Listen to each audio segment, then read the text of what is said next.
Hello, listeners. Welcome to the Lone Screenplay Nominee Podcast, where we talk about films that were solely nominated for an Oscar in the writing categories. I'm your host, Matthew Anderson, and today we have Sam Meltzer on the show, who I've already been on his show a long time ago, it feels like. Maybe almost 3 years ago, we did an episode for his show. Anyway, Sam, welcome to the podcast. How you doing today?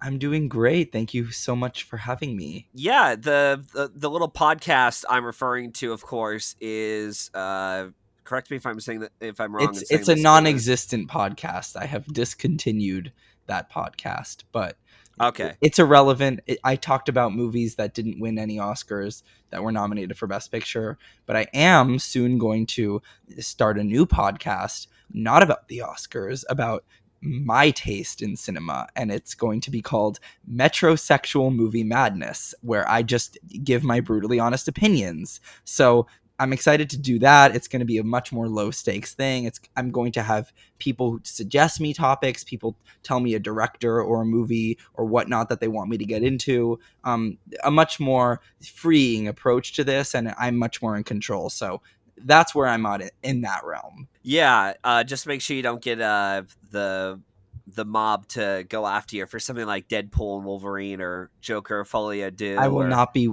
talking about those movies. I think we'll be okay.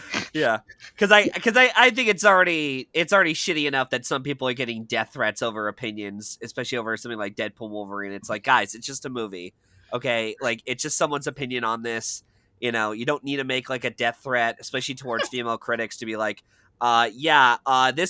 this woman really disliked this movie so much because it was very, whatever her opinion were. It's like, okay, whatever, who gives a shit? It's like, who cares? Okay, it's her opinion or it's their opinion. Fuck off. All right. It's also Deadpool 3, 2. I don't care. Yeah, who cares? It's like at this point you should be aware of what it is at this point. Like if this was a Chantal Akerman 1970s avant-garde experimental film and someone gave an invalid simplistic reason for disliking it, maybe then you can go after them or at least try and contrast their opinion or ask them why they disagree with you. But this is Deadpool 3. This is nothing significant. We need to stop caring about these kinds of things. It's obscene. Just watch the movie or don't. It really doesn't matter with this kind of thing. It's all about the money for these studios, not at all how anyone reacts to it. So it's totally irrelevant. Yeah, and you could tell that it's all about the money because they put so much fucking money into these movies. Because, something like Twisters was like, what, 150 to, I think, maybe 200 million. And Deadpool Wolverine was like 200 million. And as we're recording on August 1st, it's made almost 600 million worldwide. It's probably going to reach $1 billion in a week or so. Maybe by the time this video's out, it'll already make $1 billion.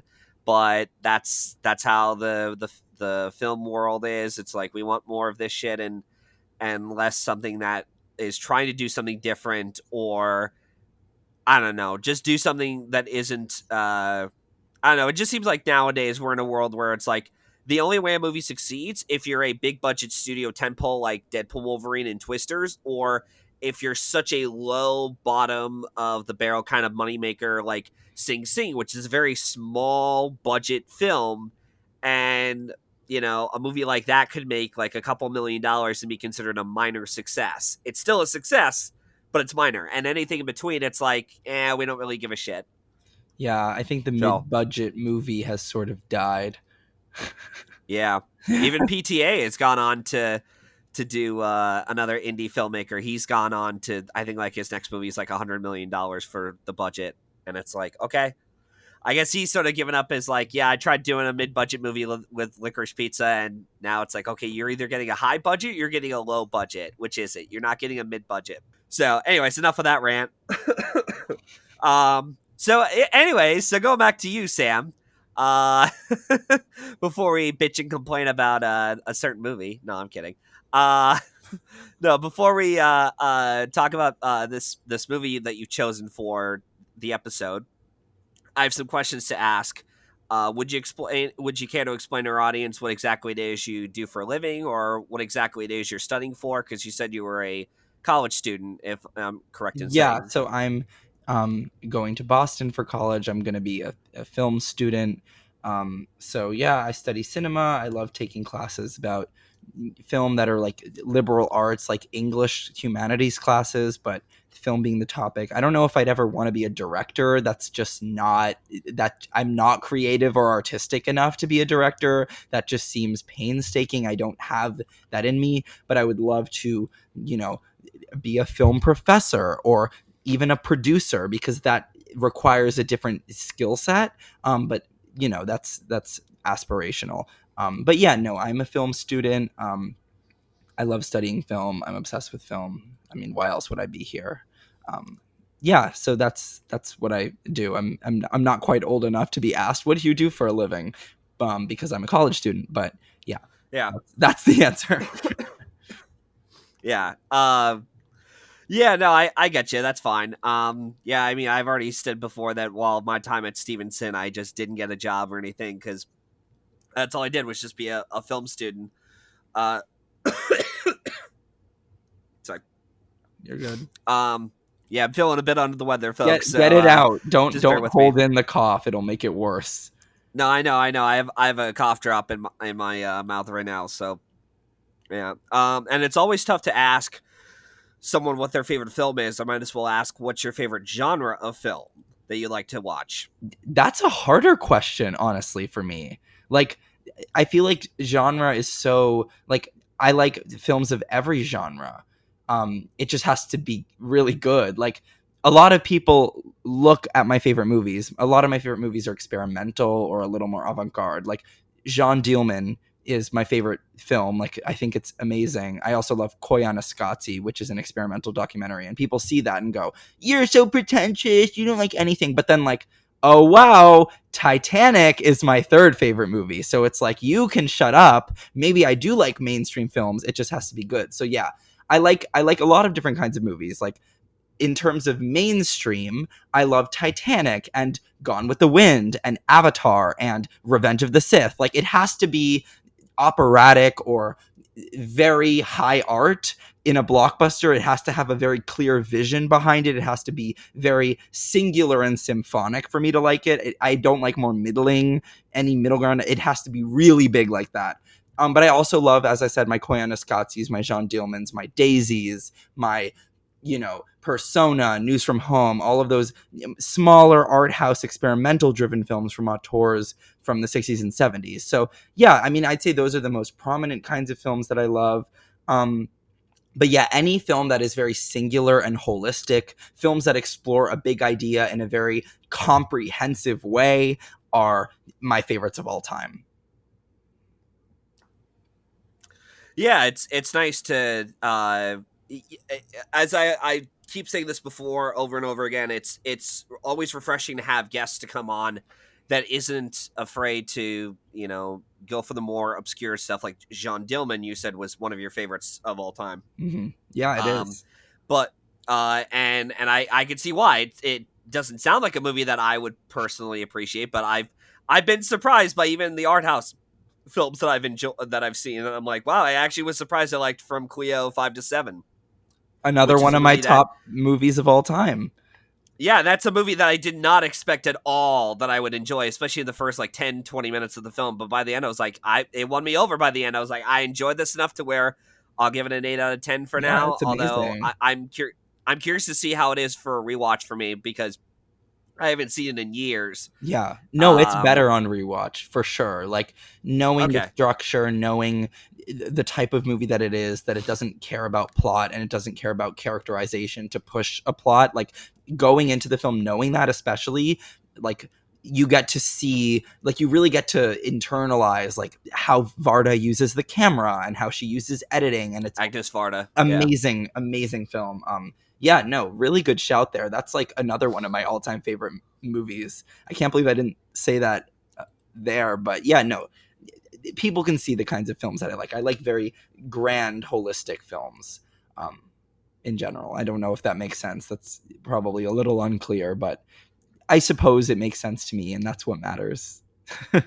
No, it does. It makes sense. So, without further ado, we're gonna jump right into our discussion for Happy Go Lucky. And as always, this won't be a beat by beat bulletin presentation like you hear on other channels, but we will be discussing major spoilers for our talk. If you haven't seen the film yet and want to hear our full thoughts on it, watch the film first and then come back to hear us talk about it in full. Filmmaker Mike Leigh wanted to create a film in which its message was that everyone should be happy-go-lucky, so to speak, with one spirit, and wanted to work with Sally Hawkins in a leading role after working with her before on Vera Drake, which got Emile Destanton like a lead actress nomination at the Oscars. It got Mike Leigh a director and original screenplay nomination for the driving test scenes that we see in the film. Mike had 5 miniature cameras strapped to the car and gave both actors, Sally and Eddie Marsan, no script, allowing them to improvise their lines while in character.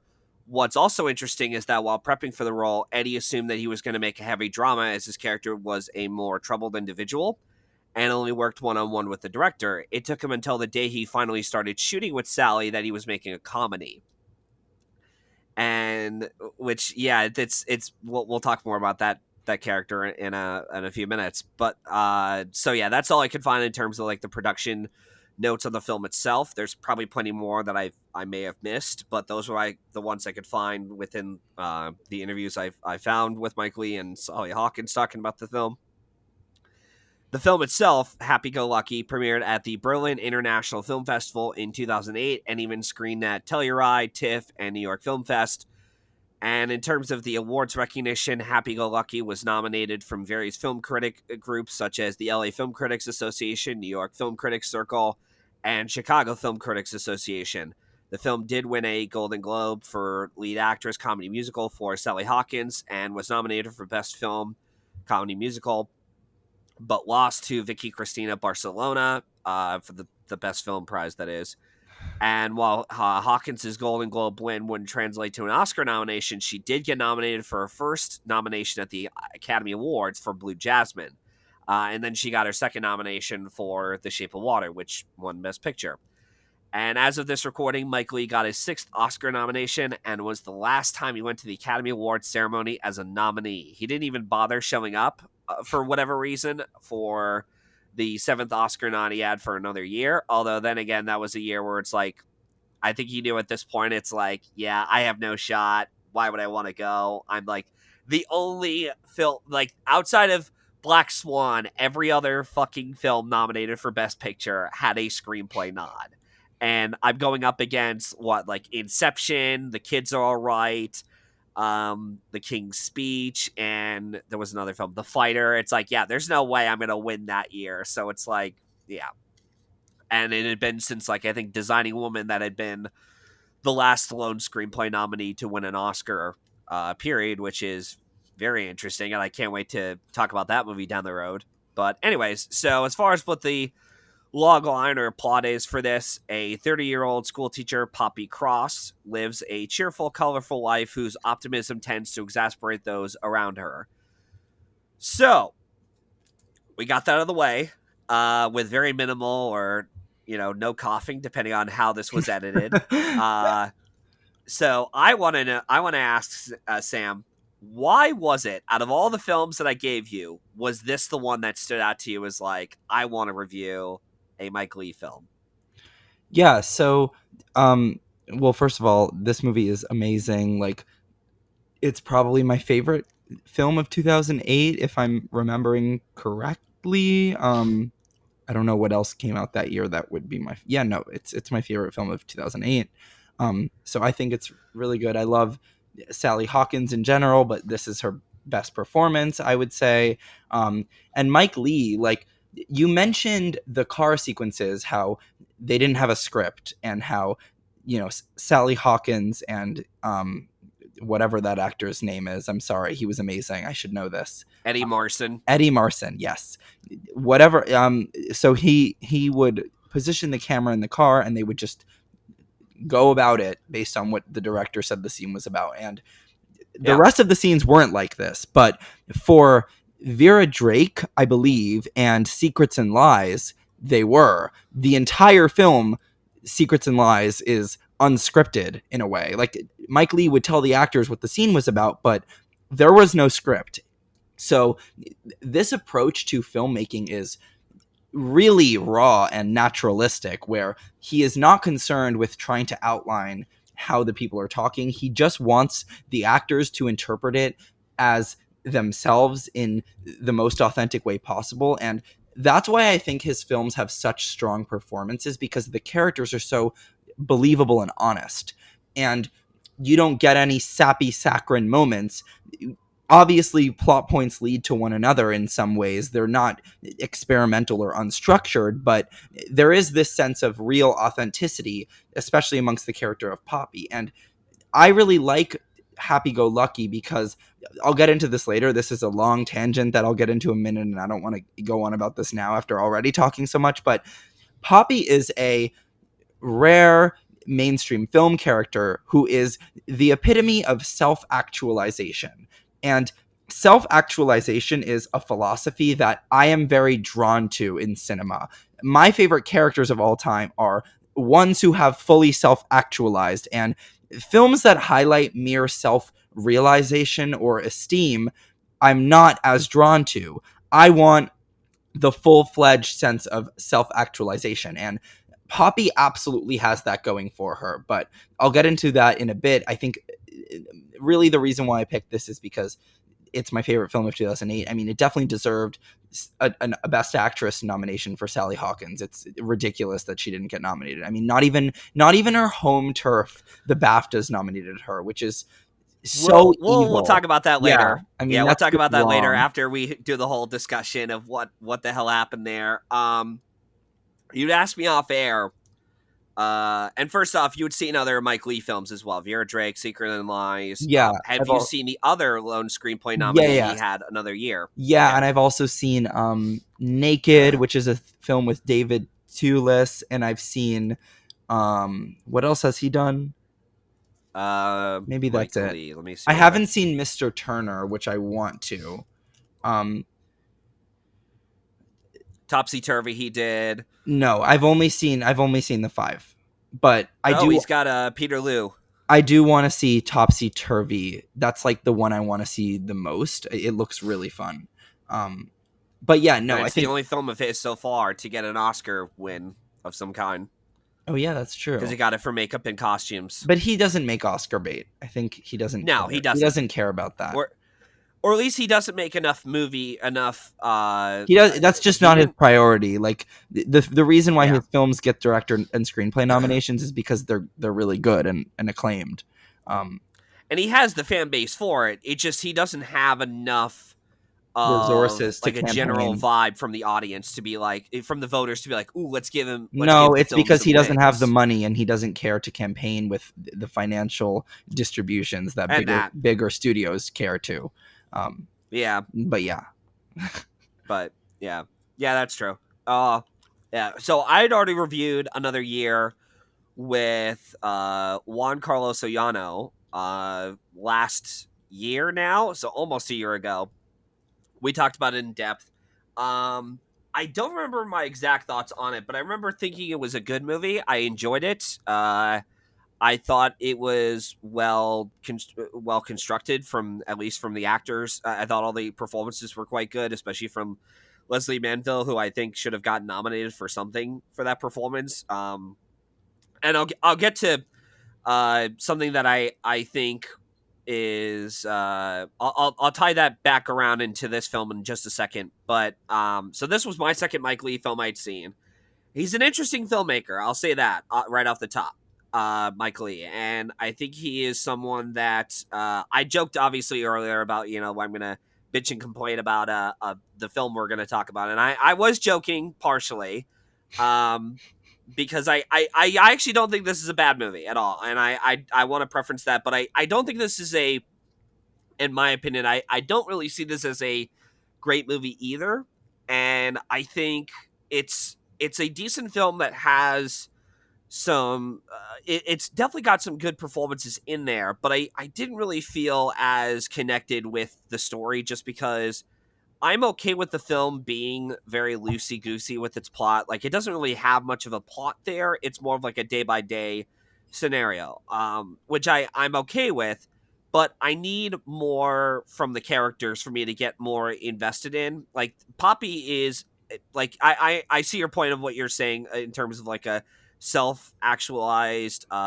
character, and I get it, and I wish I was there with you, um, but I just felt like they're like it's not really her that I had an issue with, and I do agree, and I was also reading through some of the negative reviews for this. There were some other famous critics and people I follow on Twitter, and I could see that if you're not on board with this performance by Sally Hawkins, you're not on board with the movie.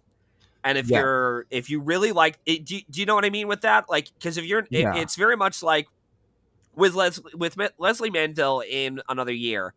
I was in it just enough because as uncomfortable as that performance was for me, I could I could attach myself to that character because I've seen that person at my family barbecues I've been to, or if at least I've witnessed that like a relative of mine's very weird friend comes to, who's very bizarre in terms of their antics or whatever the case may be in their conversations. So yeah, so like I said, with Poppy, like I said, it's a character that you're either on board with or you're not. And if you're not on board, you're not going to like the movie. And if you are, then you will definitely enjoy the movie. I was kind of more in the middle, but I think my problem was less to do with Poppy herself and more to do with the script itself, or at least with the how the story was presented. Was I wish that the other characters themselves were a bit more interesting. And Sally Hawkins does a good job with the role, and I think she's quite good in this.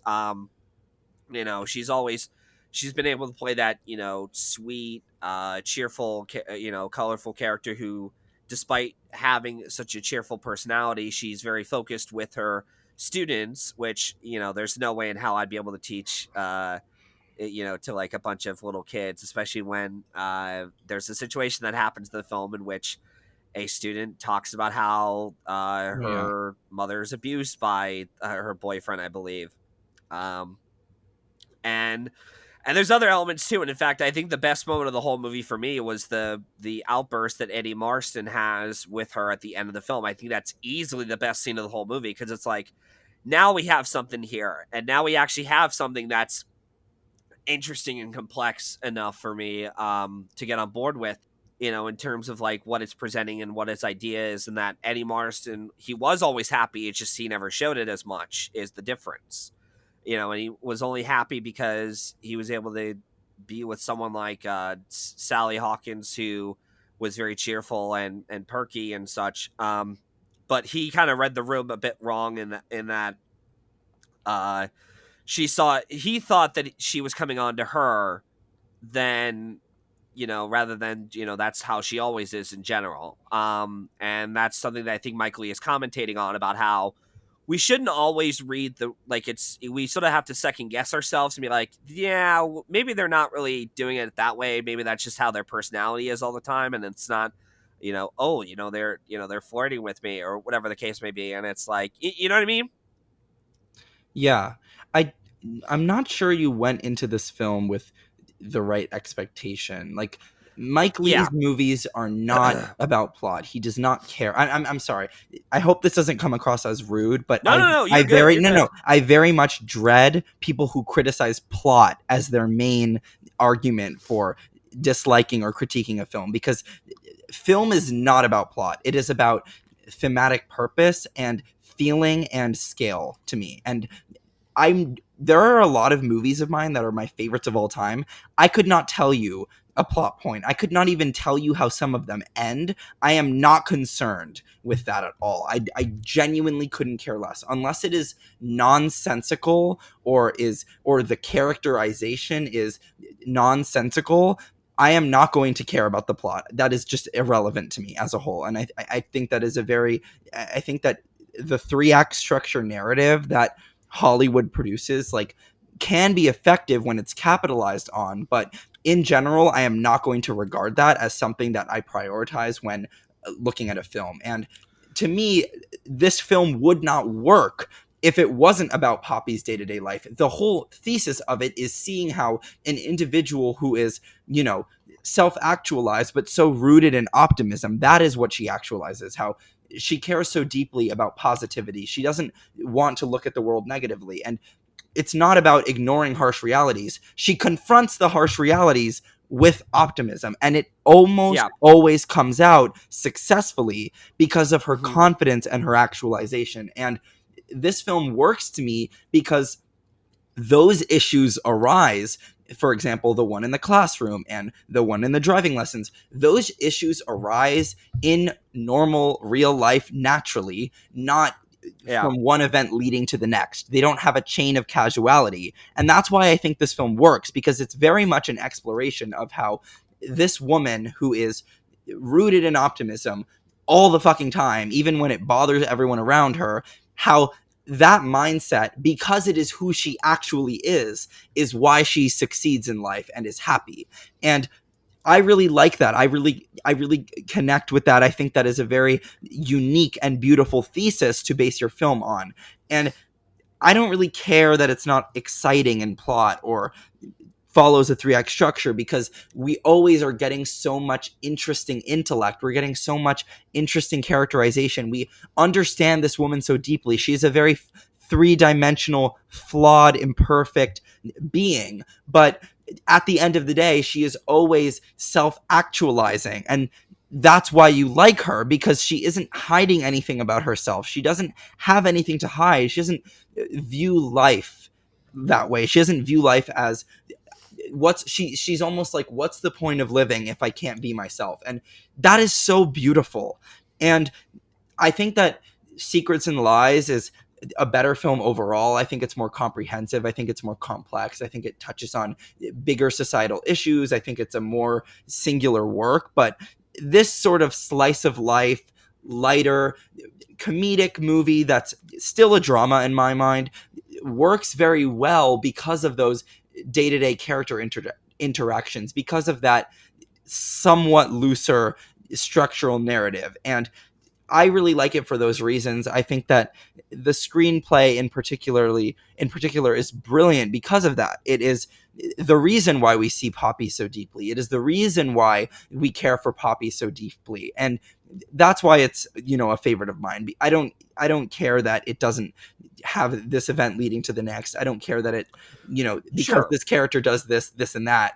I care that we see this woman's life very forthcomingly, and Mike Leigh, as a director, his intent is for that, and what he wants to achieve is very successfully achieved, and I connect with all of it deeply. So that's just why I love it so much. And particularly that ending, the fight scene towards the end between Eddie Marsan and Sally Hawkins. I mean, you only see that character in the car setting. You only see her teacher friends in that setting. You only see her sister at home. You only see her friends when they're out drinking and when they're hanging out with her. Like, you see how she views life in every perspective. There's no scene in the film where she isn't the lead. And that's why I think you say this is why some people have issues with this, because if you're not on board with her, if you don't fuck with her, then you're not going to like it. But at the same time, it's like, why don't you like with her? She is self-actualizing all the time. This is her authentic self. You just don't want to be driven towards that kind of person. But it's like, to the people who really dislike this character, it's like, are you insecure about so many things that you hate seeing someone so happy with who they are all the time? Like, I don't know, maybe that's projecting, but I think that's Yeah. why it's so brilliant. Because you really understand each and every part of herself, and through the experience of every important location and individual in her life, you see that not through their perspective, through hers. So yeah, I mean, I think this movie is amazing. Yeah, no, it sounds like I said, it definitely felt like you were much more what's the word I'm looking for? Passionate about it than I was. Yeah. Because No, I mean, if you don't believe if you me, don't connect with it deeply, then you're not going to understand why it's so. But like, yeah, you're not going to be on board with it if you're not fully immersed in the character's life. Um, and I yeah, definitely exactly. was. Like, I think I relate to Poppy in some ways and don't in others, but her sense of self-actualization is something I strongly connect to. Yeah, and I'm already discovering from these two films alone. I think the other thing that would maybe liked another year more, or at least a little bit more than this, was that film had a bit more of a like it was taking place all within a year, so it technically was revolving around like tying into each other, but it was all within like a day or two within each season. So like the fall, the winter, the spring, the summer, and then leading up to next year when they meet up, or what takes place within a year. And I think that's why I was able to connect with that more, because it did feel more like a very, various short films tied together very loosely based on the characters and the setting that they were in. Whereas this one, it's obviously trying to be much more like, this one's being more of a narrative film. It's taking place at least over a couple weeks, maybe a month or so, because it's like, every week, she ends up meeting the Eddie Marston character for the driving test and so on. But I guess, I don't know, I just feel like the ideas in it, to me, just as you said, yeah, they just don't connect with me emotionally. Some of it did. I did understand that I enjoyed Poppy enough as a character, although, like I said, my issues with the film have nothing to do with Poppy. It's just some of the situations she got herself in weren't the types of situations that I could get emotionally involved in personally. Like obviously the teacher stuff I could relate to, because it's like a case of scenario where it's like, I never want to be a teacher for little kids. The car driving stuff, I definitely, I got pissy with my car driving stuff. Trying to pass the first one and then having to do the test again.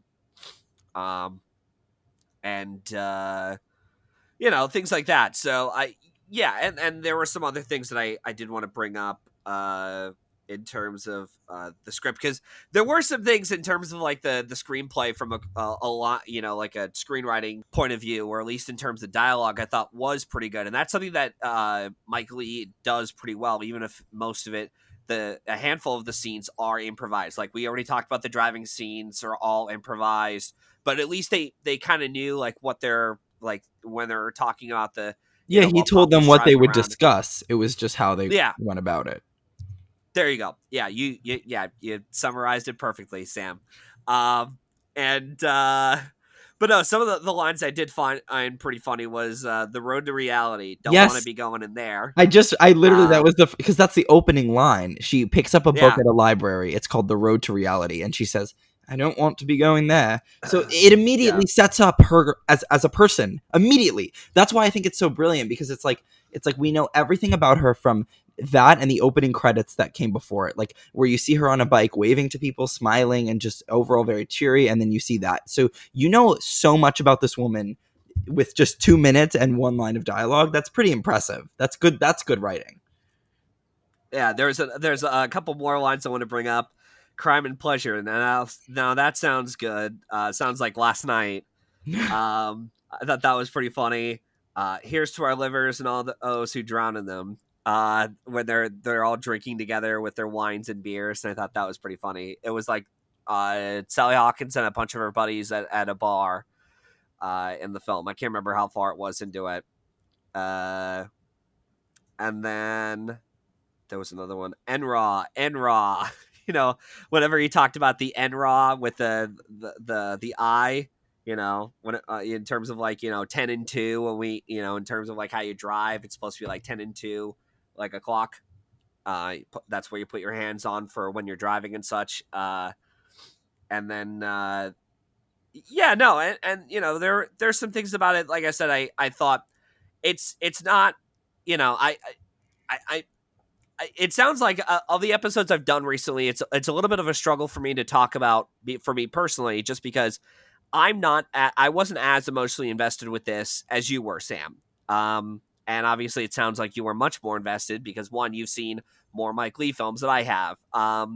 And the other thing is that, again, it's not the type, I guess that was also part of the reason why I went into this Mike Leigh film, is that I was expecting a little bit more of a plot than another year, but still, I was willing to go with it enough. But I did reach a point with the film where I was like, I'm not getting as invested in the story, just because there wasn't much in terms of the themes or ideas that the film was presenting that I thought was interesting enough for me, or complex enough to where I'm like, oh, this was an engaging little sit that I had. Like I never hated the film, and I am glad that I saw it, if nothing else, just because I saw Sally Hawkins in a pretty solid role. One that definitely deserved her Golden Globe win that she got.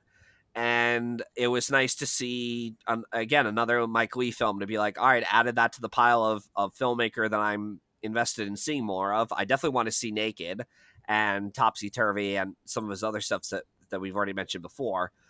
I think you'd like Secrets and Lies a lot because it's more plot based and it follows more of a structure. Like it Yeah. literally had no script, whereas this did, but it is more structured. I mean I think it is his best. It's like it's almost like an epic. Like it's 2.5 hours, and and Oh, like this film, you need subtitles the whole time because my God, their accents are hard to understand. Um, yeah. but yeah, no, I mean, I think he's a brilliant filmmaker. Yeah. And apparently, Secrets and Lies was a box office hit.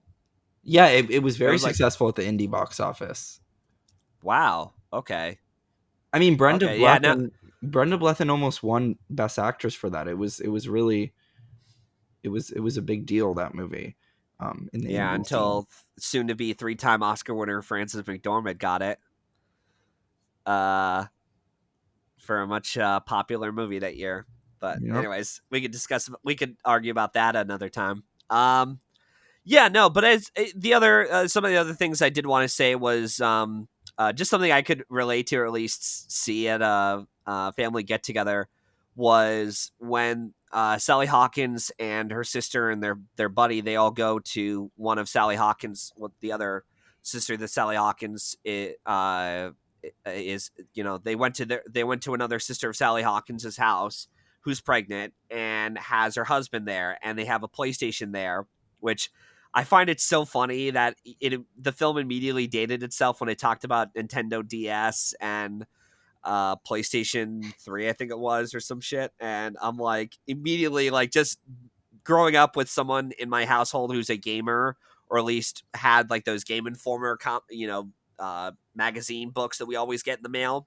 It immediately dated the movie for me, just because I'm like, I know what this era was, but in a good way. It's like a good nostalgia time capsule, so to speak, to be like, here's what the films were like back then in terms of their writing, or at least, like, it was even funny to know that The Last King of Scotland and Casino Royale came out in a time where, like, where they had like Ugandan government, I believe it was, for well, it was like a very popular subject matter to talk about, especially with like the government's uprising and then like these rebels and such. Because I think we also had like Rambo did like a reboot around this time, but it was pretty funny just to see again like another time capsule. What was like the year of film, like what were the kind of films that were coming out that were like such big surges, like box office wise and even just Oscar wise. Like what's a film that like did so well, and why was this film so popular at the time and such, and is it still relevant to our society and such, or whatever the case may be. um but anyway, so the one thing I did like was when the pregnant sister went off into another room, and one of the friends of Poppy is like, like, hey, do you want to play the game? He's like, yeah, sure. And then she comes back to the room and is like, no, I think we'll do it another day. Because she was so insistent to him already before. It's like, no, we are not playing any games tonight. Okay, I just want to relax and talk. That's it. You know, um, and that's something I think is very, that was something I could definitely connect to, because I'm like, yeah, that's how my parents were. It's like no games. You just sit there and talk, or you play with your toys, so you're interacting with people that isn't just on a TV screen where your brain's melting. But yeah, so Yeah.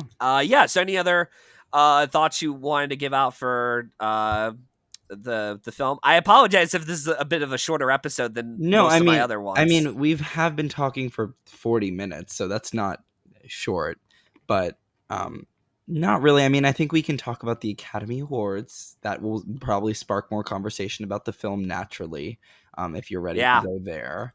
Um, Yeah. So this was nominated for its lone screenplay nomination, And obviously, I think it sounded like you said before that you thought this was a worthy writing nomination. Um, Yeah. and you said you would have liked to have seen it nominated for more Oscars. Yeah, I mean, it's my favorite film of the year, so I probably would have put in picture, director, and supporting actor as well. But I get why it wasn't a contender for those.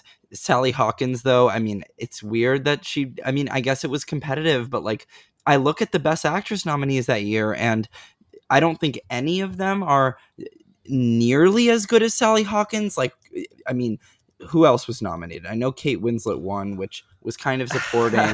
No, I mean, Anne Hathaway. that was a career thing, and Yeah. also it was a confusing category placement thing. But I'm fine. I Harvey mean, I guess I'm fine with Weinstein. that because she needed an Oscar at some point, but should not have been for that. Meryl in Doubt is good. I suppose that would be the best of the group, or Anne Hathaway. Honestly, Anne Hathaway might actually be the best here. She's pretty amazing in that movie. But then I don't know why Frozen River was nominated for anything, and I don't know why Changeling was nominated for anything. So I don't think this is a very strong group Well, at all. Um, I just think Sally Hawkins definitely deserved a nomination. She's one of few to win that Golden Globe category and not end up with a nomination. But yeah, she definitely yeah, deserved one. Um, yeah, I mean, I and think that's there was another actor that year that got a Golden Globe win, but did not get an Oscar nod. I'll talk about that movie down the road very soon. I won't say when. yeah. Well, In that was Bruges. different though. It was because she was Yeah. Oh yeah. nominated. Yeah. Yeah. Yeah. Yeah, yeah, Yeah. I'll talk about that on another episode down the road. It might be pretty soon, guys. We'll see what happens. But yeah, I'm looking through right now. Yeah, Frozen River. I'm looking through it. Its budget was $1 million, yeah. I mean, that and movie was no. It was 3 cents in a Pop Tart. Actually, it wasn't a yeah, million dollars. It was 3 cents in a and Pop Tart. it only made like $6 million, which was like a minor success.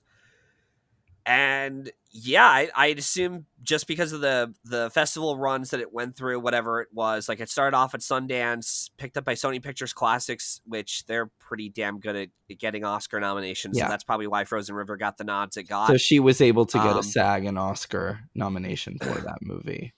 yeah, Um, as far as Changeling though, it was somewhat of a box office hit. I mean, kind of, but also like Clint Eastwood still had a lot of prestige to his yeah, name as like, ooh, Clint Eastwood's directing another movie. I think after I am I wrong in saying American Sniper was the last major film he did that got like major Oscar yeah, nominations that wasn't just for tech categories? yeah. I mean, Oh no, I forgot. Richard Jewell was the last one. yeah, but that was the last big one. I think, and I mean, Yeah. obviously, no. I mean, I think if you look at the nominees, like it was probably between Melissa Leo and Sally Hawkins for the fifth place, and because of the SAG voting group, I mean, realistically, Sally Hawkins was not predicted to get nominated or going to get in. The BAFTAs didn't even, her home turf ignored her. Um, I mean, I don't know what happened there. There must have been something weird, but it didn't even get like a Best British Film nomination from what I remember. So, and they like Mike Leigh, so something weird happened there. But I just don't think that Happy Go Lucky was either campaigned properly. They probably didn't care about that. But that's a shame. I think it's better than a lot of these films nominated at the 2009 ceremony. I think Sally Even over the Hawkins. reader? No, actually, that's a brilliant film. That is, Yeah. it's remained very, very relevant in pop culture. Yeah. I mean, my God, what a genius film. I mean, that should be number one on the Sight and Sound. I don't know why Jean Dielman Oh my god. do want to be number. I mean, ridiculous that film is not Yeah. praised to no end. Yeah, no, absolutely not. Um, Oh god. I still haven't seen the reader yet. I will down the road. But I am very I really am curious to see it because like I said, right now it's only fun to just bring it up in conversation and then hear people just groan about it and I'm like, I have the power to do that. Awesome. Um but yeah, no, yeah. So the reader, yeah, got Kate Winslet her career win, and then they said, all right, fuck off until Steve Jobs, and then we'll give you another nomination, and then that's it. Um, yeah, what else was there for screenplay? Oh yeah, we forgot. We actually didn't even mention this. The winner of the original screenplay category that beat out Happy Go Lucky, Milk, Yes. which you had already seen. Yeah, I've seen all the What screenplay nominees of this group. what what was your thoughts on Milk? Um, it's it's a very very 2008 movie. Like, Yeah, it is very of its time. It was a moment of its time. It was a very digestible Oscar bait movie for a 2008 Academy audience. It's not terrible, but it's really uninteresting and flat. It's very slick and digital looking. I don't think it's particularly unique or challenging in any way. I mean, the screenplay is like snappy and fast, I guess, and that's probably why it won. And I think that, it's again like comparing it to Happy Go Lucky on this term, Milk, or maybe the fact that Milk is propelled as like one of the best gay movies of the past 20 years, it rejects the idea of self-actualization, or it shows someone who's self-actualized in biopic form. And even though it's a true story, they die by the end. But it's like when these yeah, films are promoted as the greatest queer cinema of the past 25 years, I take issue to it, because this and Brokeback Mountain, another Oscar winning film from a couple years prior, they both do the same thing. They're both telling very tragic stories about queer figures, and they lead audiences to believe that they cannot self-actualize without some consequence. And I just think it's harmful for people to internalize those ideas, and it's less of an issue with the films themselves, more so how they're promoted and how they're discussed by hegemonic audiences. But Milk is fine, I guess. It's not terrible or anything, but it's really nothing special to me. And I don't know. It won because it was a snappy script, a very familiar face, and it was the only film nominated in Best Picture of the yep. nominees, so it was obviously going to win. But I just don't really care. Like, I don't give a shit. Were you pissed that because I haven't seen the other film yet, but were you pissed that Sean Penn beat out Mickey Rourke for The Wrestler? Yeah, I'm actually way more upset with that, because Sean Penn not only already had an Oscar, but I just think his performance in Milk is kind of hammy and Oscar baity. It's very unoriginal and unimpressive to me, whereas Mickey Rourke gave a very emotional, deep performance that was beautiful. I love The Wrestler. He definitely should have won that. That was a shame. Like, I mean, they really couldn't give it to him, really. I mean, I understand that he's not the most agreeable person, but Mickey Rourke literally said that Sean Penn was the most homophobic person he'd ever met in his life, and I find that really funny. And he said that Yeah, before he lost the Oscar to him. yeah. So I don't. Who cares? But I think Mickey Rourke definitely should have gotten that one. I think you'd like that movie a lot, Matthew. Actually, I think you should watch it. It's really good. I've seen 3 of Darren Aronofsky's films. I've enjoyed all of them, which were Requiem for a Dream, I think, is fucking amazing, and Black Swan is pretty good for what it is. And I surprisingly enjoyed The Whale enough from Brendan Fraser, which I find it very funny that Darren Aronofsky would lose for he wouldn't get Mickey Rourke his Oscar for this, but down the road he would get a straight man to play a gay man in The Whale, Oh yeah, and got him this beating Oscar, beating a biopic. Yeah. beating a biopic. Yeah.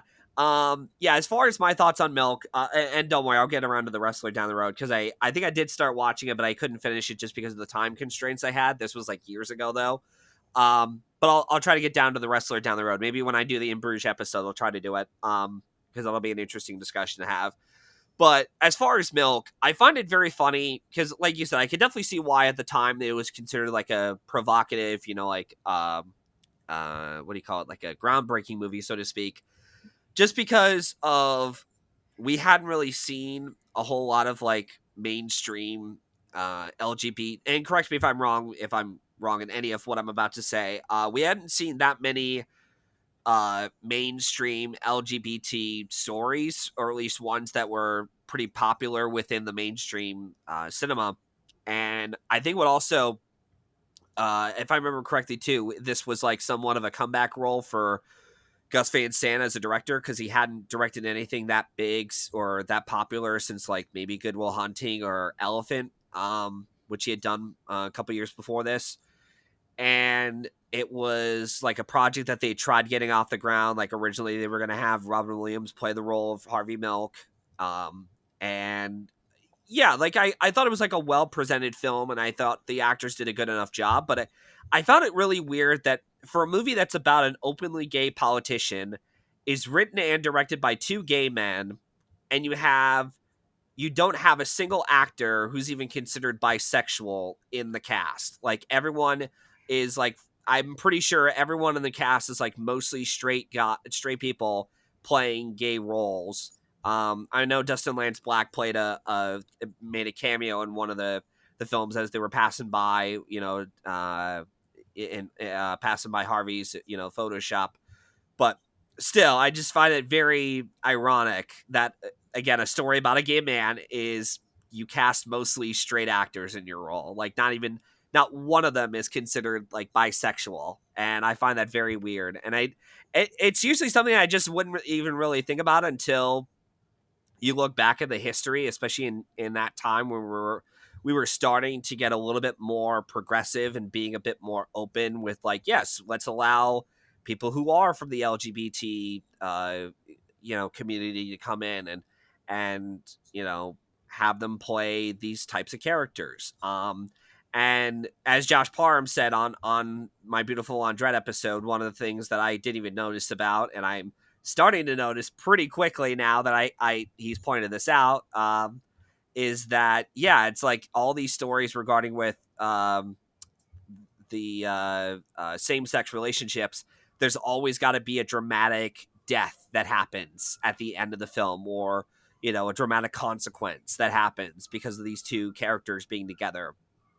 And it's funny that, again, I didn't even notice this at all until like I said, until I started until Josh pointed out. I'm like, okay, I'm gonna remember that next time I watch it. And then I'm looking through all these films like Harvey Milk and even The Whale. Spoilers for The Whale.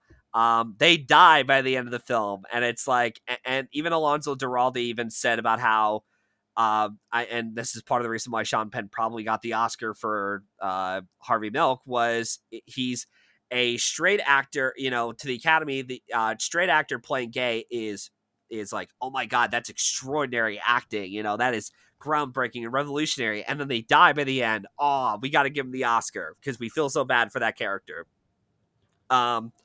I mean, the other reason why I probably won Screenplay also was because of the monologues he gave, which I'm not sure if any of it was from Harvey Milk's actual speeches. It was? Okay. All right. I wasn't sure. And you're muted, by the way. I wasn't sure if you knew that. But anyway, so that's probably another reason why it probably got the Screenplay win, outside of it being a Best Picture nominee. But more importantly, this is the other thing I'm starting to catch on pretty quickly, and why the fuck I didn't do this for the last couple of Oscars, I don't know why, but I'm also starting to notice the lead actor wins sometimes tend to go for the actors that give like these political speeches throughout the films, like Cillian Murphy and Oppenheimer was another one. The Whale with Brendan Fraser gives like a monologue speech for that film, or at least gives various monologues. And those that have those kind of powerful speeches or monologues within the films could really help an actor,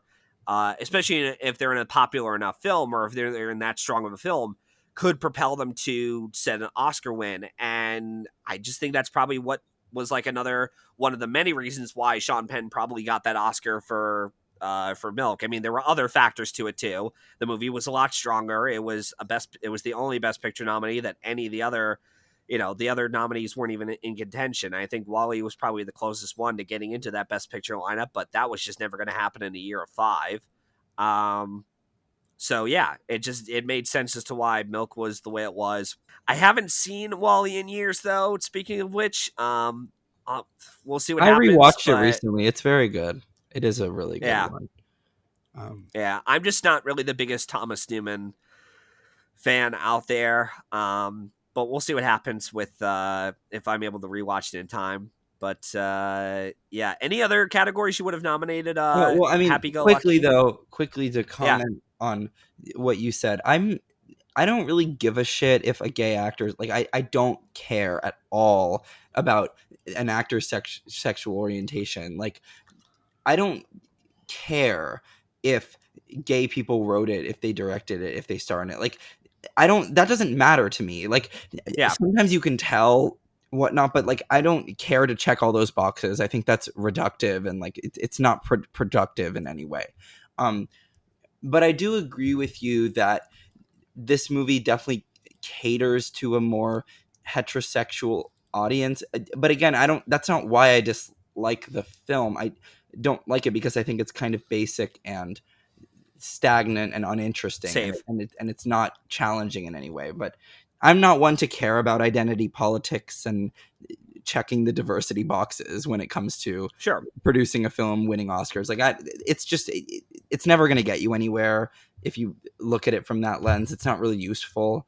But I just think that And overall, it's a very generic, uninteresting, forgettable movie that isn't bad. It's fine, I guess, in theory, but it's just not. It doesn't last in culture, so that's why it's been forgotten. But on the topic of Happy Go Lucky, I do yeah, think that it deserved. Yeah, I would have had it on for picture, director, supporting actor, and actress, of course. So I'd give it, I guess, the 5 nominations total.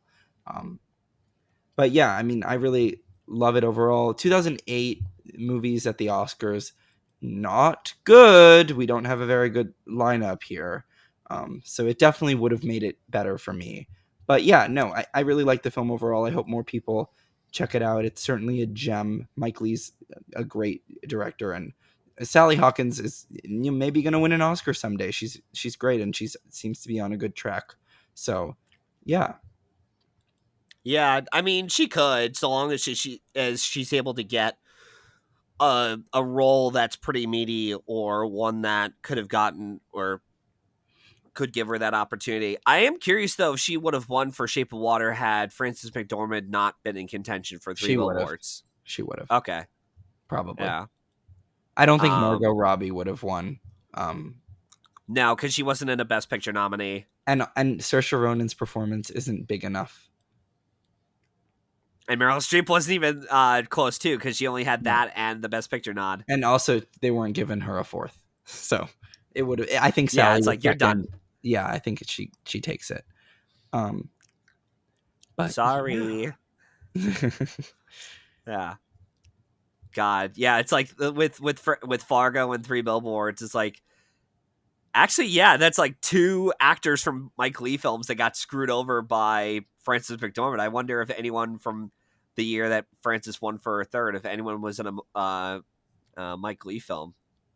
I don't We'll think have to think no. about that another time. No, But anyways, because Viola wouldn't have been. Andra Day was her debut, and Carrie no, and neither with Vanessa. So none of them.